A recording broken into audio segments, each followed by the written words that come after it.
Hi students, in the previous video we learnt the history of classification and arranging organisms in a cladogram or phylogenetic tree.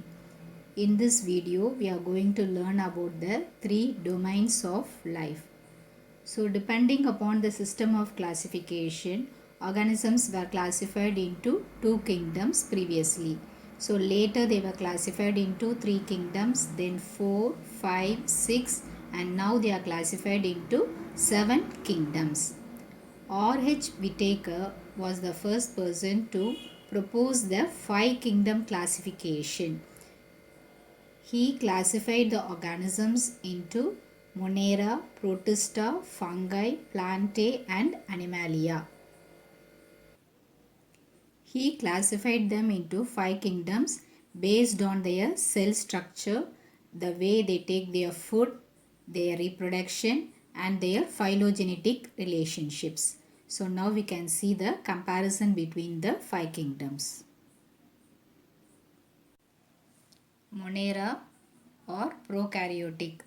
Prokaryotic means this genetic material will not be enclosed in the nucleus. The cell wall will not contain cellulose. Then the body organization will be cellular, that is only single celled or multicellular organisms. So how they take food is they may be autotrophic or heterotrophic. Autotrophic are organisms which can prepare their own food. Heterotrophic which depend upon other organisms for their food. So these are the characteristics of Monera. Next, Protista. Protista are eukaryotic organisms. So they have the well-defined nucleus and then they will be having the cell membrane and all that. So cell wall will be present in some organisms. So body organization again here also they are cellular. Cellular means no tissue organization. Cells தான் வந்து அவங்களுடைய function வந்து carry பண்ணுவாங்க. So here also they may be autotrophic or heterotrophic. Next coming to fungi, they are also eukaryotic. The cell wall will be present. They will be having multicellular tissues.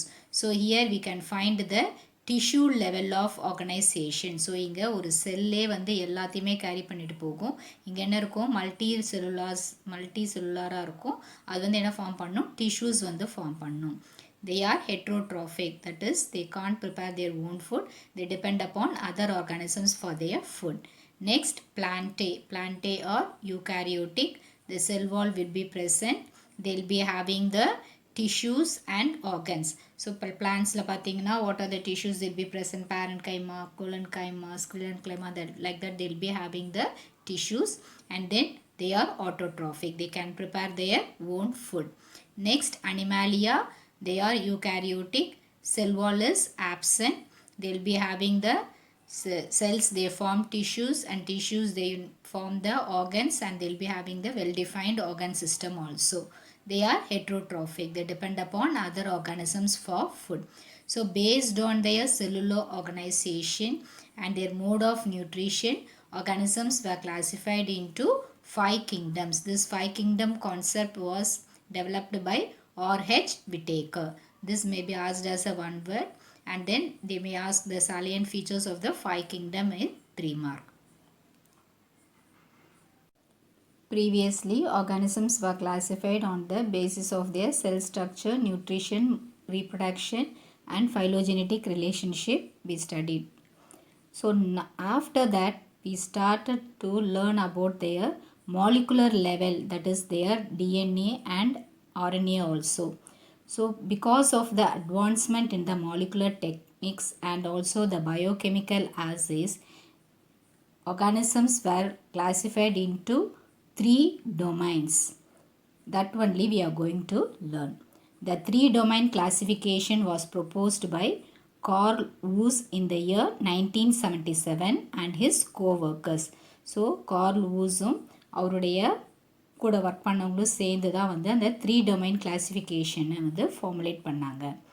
So they classified the organisms based on the difference in the 16S rRNA genes. rRNA என்னதுன்னா ribosomal RNA. RNA ribosome la pathirkeenga, they will be having the 2 subunits. So based on their subunits, they classified the organisms into 3 domains. So these 3 domains, they form the higher level than kingdom. So kingdom 5 kingdoms படிச்சோம். அந்த 5 kingdoms விட என்ன இருக்கும், இந்த 3 domains வந்து அதோடைய superior taxaவா வந்து இருந்துச்சு. This system, they gave importance on the separation of prokaryotes into 2 domains. So prokaryotes இருந்ததை வந்து என்ன பண்ணாங்கன்னா பாக்டீரியா, அரேக்கியா அப்படின்னு 2 domains வந்து டிவைட் பண்ணாங்க. அப்புறம் they classified all the eukaryotes into one domain, that is eukarya. So organisms வந்து prokaryotes வந்து bacteria, archaea னு classify பண்ணாங்க. eukaryotes வந்து eukaryo அப்படின்னு classify பண்ணாங்க. Archaea had more common features with eukarya than bacteria. பார்த்தா பாக்டீரியாவை விட பார்த்தீங்கன்னா அராக்கியாவும் யூகேரியோலையும் வந்து நிறைய காமன் ஃபீச்சர்ஸ் இருந்துச்சு. அராக்கியாவுக்கும் பாக்டீரியாவுக்கும் என்ன டிஃப்ரென்ஸ் இருந்ததுன்னா, தேர் செல் வால் காம்போசிஷன். அப்புறம் வந்து பாக்டீரியாவை விட எப்படி டிஃபர் பண்ணாங்கன்னா, அவங்களுடைய மெம்பரேன் காம்போசிஷனும் RNA, that is the ribosomal RNA டைப்ஸை வச்சு அவங்க டிஃபர் ஆச்சு. So the first domain archaea. So in this domain they had all the single-celled organisms, the prokaryotes, which have the ability to grow in extreme conditions like the volcano vents, hot springs and polar ice caps. So இந்த அரேக்கியா டொமைனில் பார்த்தீங்கன்னா எல்லா ஆர்கானிசம்ஸும் வந்து single செல்டாக இருந்துச்சு. they were prokaryotes. So prokaryotes, already I have told you, their genetic material will not be enclosed in the nucleus. So they have the ability, அவங்களுக்கு வந்து பார்த்திங்கன்னா ஒரு எக்ஸ்ட்ரீம் கண்டிஷன்ஸ், வால்கனோ வென்ஸில் வந்து பார்த்திங்கன்னா ஹை டெம்பரேச்சர் இருக்கும்.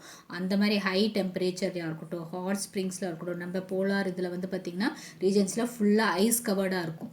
அந்த மாதிரி எக்ஸ்ட்ரீம் கிளைமேட்ஸில் அவங்களால வந்து லிவ் பண்ண முடிஞ்சது. So they were also called as extremophiles. So they have the capability of synthesizing their own food without sunlight and oxygen by utilizing the hydrogen sulfide and other chemicals from the volcanic vents. So என்ன பண்ணோம், பொதுவாகவே நம்ம வந்து food வந்து எப்படி prepare பண்ணோம், சன்லைட்டோட ப்ரெசன்ஸில் ஆக்சிஜனை இது பண்ணி யூஸ் பண்ணோம். பட் இங்கே வந்து என்ன பண்ணோம்னா, ஆக்சிஜன் இல்லாமலும் இவங்க வந்து ஃபுட்டை ப்ரிப்பேர் பண்ணுவாங்க. எதை வச்சுன்னா ஹைட்ரஜன் சல்ஃபைடை வச்சும் இந்த வால்கனிக் வென்ஸில் இருந்து ரிலீஸ் ஆகிற கெமிக்கல்ஸை வச்சு இவங்க ஃபுட் ப்ரிப்பேர் பண்ணுவாங்க. ஸோ சில அரேக்கியா பார்த்தீங்கன்னா they produce methane. So they were called as methanogens. So சில extremophils பார்த்தீங்கன்னா they produced methane, they were called as methanogens. So few they had the ability to live in salty environments. So ரொம்ப சால்ட்டியாக இருக்கிற என்விரான்மெண்ட்லேயும் வாழக்கூடியதை வந்து ஹாலோஃபைல்ஸ் அப்படின்னு சொன்னாங்க. Next another group of organisms were there thermoacidophiles. They can live in acidic environments and also at high temperatures. So ரொம்ப ஹை டெம்பரேச்சராகவும் அசிடிக்காக இருக்கிற என்விரான்மெண்ட்லேயும் கூட லிவ் பண்ணக்கூடிய ஆர்கானிசம்ஸை தெர்மோஅசிடோஃபைல்ஸ் அப்படின்னு சொன்னாங்க. So these things may be asked as 2 mark. Simply வந்து what are methanogens, what are halophiles, what are thermoacidophiles அப்படின்னு they may ask for 1 word, and also for 2 marks they may ask this. What are extremophiles, like that also they may ask.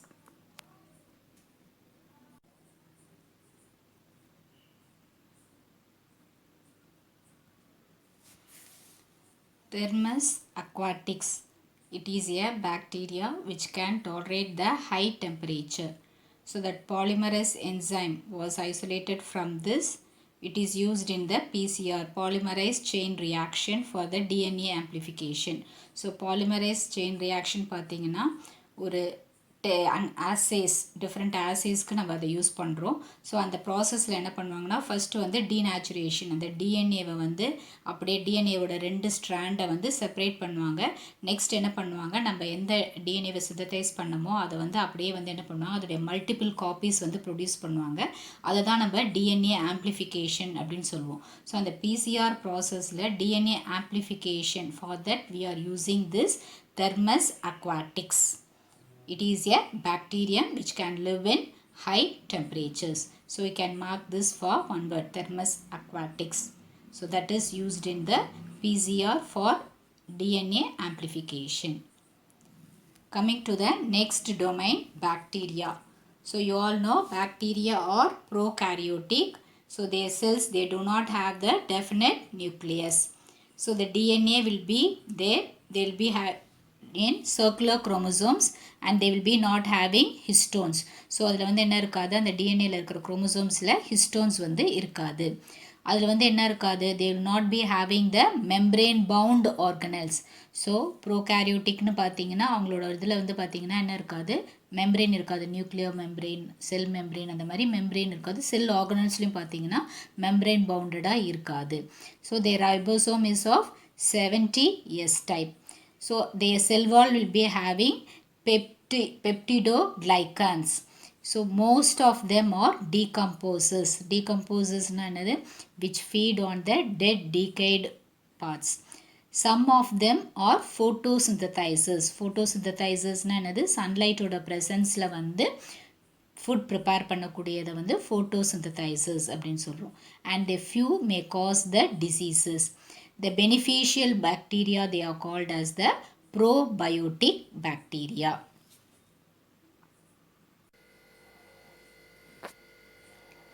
Harmful bacteria are called as the pathogenic bacteria. Then this domain also includes the cyanobacteria. Cyanobacteria are the photosynthetic blue-green algae. They are autotrophic, which prepare their own food with the help of the sunlight and they produce the oxygen. These cyanobacteria play a major role in changing the atmospheric oxygen levels in the early geological periods. பார்த்தீங்கன்னா early பீரியடில் பார்த்தீங்கன்னா அட்மாஸ்ஃபியரில் oxygen வந்து level வந்து இல்லாட்டி ரொம்ப கம்மியாக இருந்துச்சு அப்படின்னு சொல்லியிருந்தாங்க. So this cyanobacteria played a major role in increasing the atmospheric oxygen level. Coming to the next domain, eukarya, or we call it as the eukaryotes. Eukaryotes are animals which have the true nucleus and membrane bound organelles. யூகாரியோட்ஸில் பார்த்தீங்கன்னா அவங்களுடைய nucleus வந்து membrane பவுண்டடாக இருக்கும்.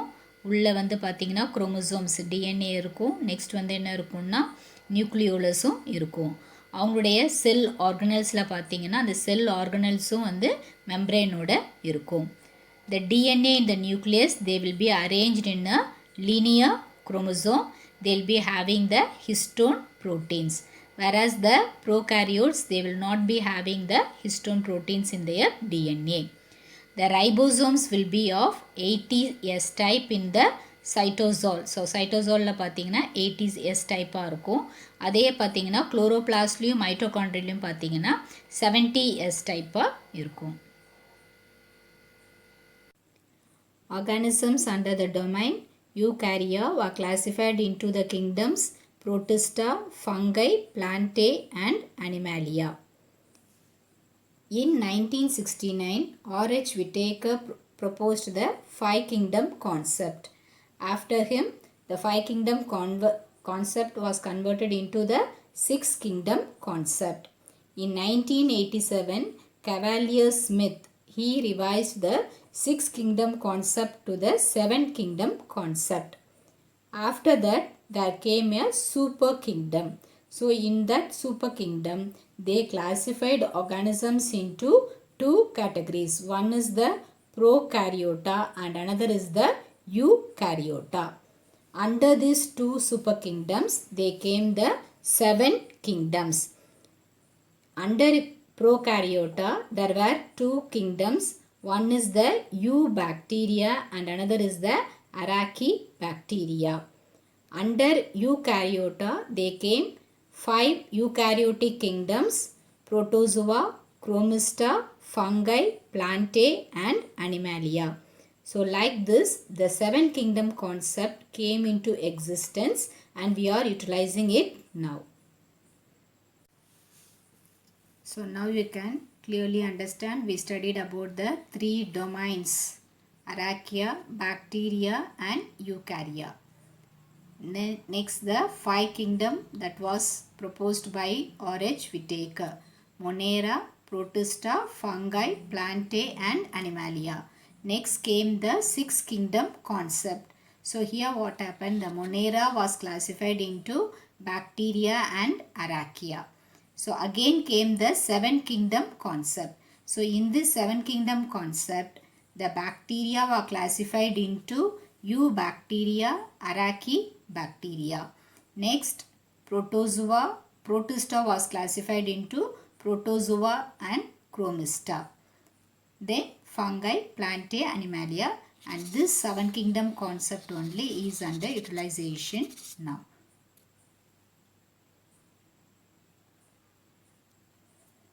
We studied probiotics or beneficial bacteria.